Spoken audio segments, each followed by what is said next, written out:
ఈ ఈ సమాధానం అనే ఒక ఒక దీవెన ఏముందండి సమాధానం అని అనుకుంటారు కదా.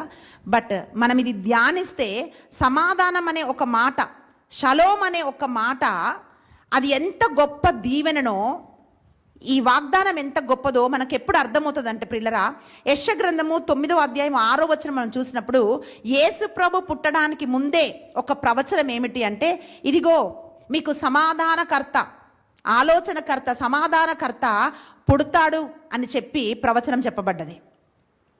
యేసు ప్రభు పుట్టినప్పుడు ప్రియులరా, లూకా సువార్త 2వ అధ్యాయం 14వ వచనంలో మనం చూస్తే సర్వోన్నత స్థలములలో మహిమ, భూలోకంలో దేవుని అనుగ్రహం పొందుకున్న వారికి శాంతి శాంతి శాంతి అని, సమాధానం సమాధానం అని దూతలు ప్రకటిస్తున్నారు. అంటే యేసు ప్రభు ఈ లోకంలోకి వచ్చినప్పుడు ఫస్ట్ ఒక మెసేజ్ ఏంటి అంటే, ఆయన సమాధానం ఇవ్వడానికి మన జీవితంలోకి ఆయన వచ్చాడు.